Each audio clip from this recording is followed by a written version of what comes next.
Coffee అనేది వేయించిన coffee గింజల నుండి తయారు చేసిన పిండి లాంటి పదార్థంతో నీరు, పాలు, చక్కెర మిశ్రమంతో తయారయ్యే రుచికరమైన పానీయం.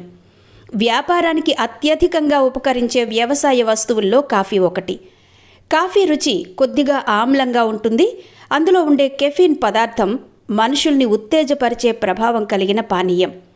ప్రపంచంలో అత్యధికంగా వినియోగించే పానీయాల్లో ఇదొకటి. మనం వాసన చూసినా, రుచి చూసినా ఆ ఉత్తేజమే వేరు. కొంతమందికి కాఫీ వాసన, ఆహ్లాదకరమైన రుచి ప్రతి ఉదయం మంచం నుండి లేవడానికి ఉత్తేజపరుస్తుంది. ప్రతిరోజు చాలామంది నిద్ర లేవగానే సేవించే పానీయం కాఫీ. 2023-24 నాటికి 800 కోట్ల ప్రపంచ జనాభాలో 12.6% అంటే 100 కోట్ల మంది ప్రజలు రోజు కాఫీ తాగడానికి ఇష్టపడుతున్నారు.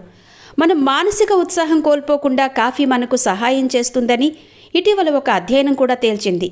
రోజుకు 1 లేదా 2 కప్పుల కాఫీ తాగడం ద్వారా హృదయ సంబంధ వ్యాధులను గణనీయంగా తగ్గించవచ్చని చాలామందికి తెలియకపోవచ్చు.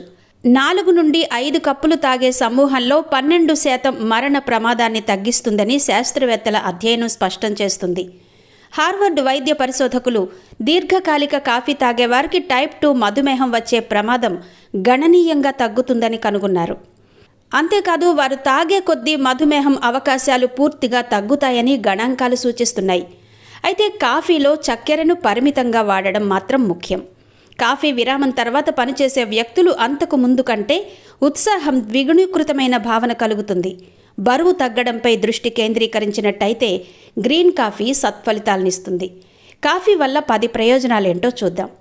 బరువు తగ్గడాన్ని ప్రోత్సహిస్తుంది.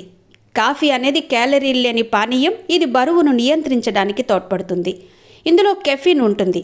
ఇది మన రోజువారీ ఉత్సాహాన్ని, శక్తిని పెంచుతుంది. ఆకలిని తగ్గిస్తుంది. మానసిక స్థితిని పెంచుతుంది. కాఫీ నాడీ వ్యవస్థను ప్రేరేపిస్తుంది. ఇందులో ఉత్పత్తి అయ్యే నోర్పైన్ఫ్రైన్, డోపమైన్ వంటి ఉత్తేజకర రసాయనాలు మనకు ఉల్లాసం, ఆనందాన్ని ఇస్తాయి. 3. మధుమేహం వచ్చే ప్రమాదాన్ని తగ్గిస్తుంది. కాఫీ తాగడం వల్ల మధుమేహం వచ్చే అవకాశాలు తగ్గుతాయని అనేక అధ్యయనాలు సూచిస్తున్నాయి. కాఫీకి ప్రతిస్పందనగా శరీరం ఎక్కువ ఇన్సులిన్ను ఉత్పత్తి చేస్తుంది. ఇది రక్తంలో గ్లూకోజ్ స్థాయిలను నియంత్రించడంలో సహాయపడుతుంది.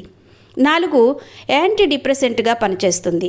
కాఫీ యాంటీ డిప్రెసెంట్ ప్రభావాన్ని కలిగి ఉంటుంది. ఎందుకంటే ఇది మెదడులో సెరటోనిన్, డోపమైన్ స్థాయిలను పెంచుతుంది. ఇవి మానసిక స్థితి మరియు భావోద్వేగాలను మెరుగుపరుస్తాయి. విచారం, వియోగం, ఒంటరితనంతో సహా నిస్సహాయ, నిస్పృహ భావాలను గణనీయంగా తగ్గిస్తుంది. 5. జ్ఞాపక శక్తిని పెంచుతుంది. కాఫీ తాగడం వల్ల జ్ఞాపక శక్తి పెరుగుతుందని అందరికీ తెలిసిందే. మన వయస్సు పెరగడంతో మనో సామర్థ్యాలు క్షీణించడం సర్వసాధారణం. అల్జీమర్స్, డిమెన్షియా, పార్కిన్సన్ వ్యాధితో సహా జ్ఞాపక శక్తి సంబంధిత రుగ్మతలను కాఫీ తగ్గిస్తుందని వైద్యులు చెబుతారు. 6. కాలేయ ఆరోగ్యాన్ని కాపాడుకోవడానికి సహాయపడుతుంది. శరీర ఆరోగ్యాన్ని నిశ్శబ్దంగా నిర్వహించే ముఖ్య అవయవం కాలేయం, లివర్. కాఫీ సహాయంతో కాలేయ ప్రమాదకర ఎంజైమ్ల రక్త స్థాయిలను తగ్గించవచ్చు. కొన్ని పరిశోధనల ప్రకారం coffee hepatitis, liver cirrhosis, fatty liver, liver cancer వ్యాధులు దరికి రాకుండా సహాయకారిగా ఉంటుంది. 7. పుష్కలంగా యాంటీ ఆక్సిడెంట్లు. కాఫీలోని బలమైన యాంటీ ఆక్సిడెంట్ పదార్థాల వలన అనేక ఆరోగ్య ప్రయోజనాలకు దోహదం చేస్తుంది. బ్లాక్ కాఫీలో manganese, magnesium, potassium, vitamin B2, B3 అలాగే విటమిన్ B5 వంటి బలమైన యాంటీ ఆక్సిడెంట్లు ఉన్నాయి. 8. కడుపును శుభ్రపరుస్తుంది. మూత్ర విసర్జనకు కాఫీ ఎంతో దోహదపడుతుంది. మనం ఎంత ఎక్కువ తాగితే అంత తరచుగా మూత్ర విసర్జన చేస్తాము. తరచూ మూత్ర విసర్జన వల్ల మన పొట్ట శుభ్రంగా ఉంటుంది. మన శరీరం టాక్సిన్స్, బ్యాక్టీరియా నుండి బయటపడడానికి సహాయపడుతుంది. ఒత్తిడిని తగ్గిస్తుంది. కాఫీ మన మానసిక ఆందోళనను తగ్గించి విశ్రాంతి తీసుకోవడానికి సహాయపడే ఒక అద్భుత పానీయం. 1 కప్పు బ్లాక్ కాఫీతో మానసిక స్థితిని తక్షణమే మెరుగుపరచుకోవచ్చు. కాఫీ నాడీ వ్యవస్థను ఉత్తేజపరిచి సెరోటోనిన్, డోపమైన్ వంటి న్యూరో ట్రాన్స్మిటర్ల స్థాయిలను పెంచడంలో సహాయపడుతుంది. క్యాన్సర్ ప్రమాదాన్ని తగ్గిస్తుంది. 10వ లక్షణం. కొన్ని అధ్యయనాల ప్రకారం కాలేయం, పెద్ద ప్రేగు, రొమ్ము క్యాన్సర్ వంటి కొన్ని వ్యాధుల నుంచి కాపాడడంలో కాఫీ కొంత సహాయకారిగా ఉంటుంది.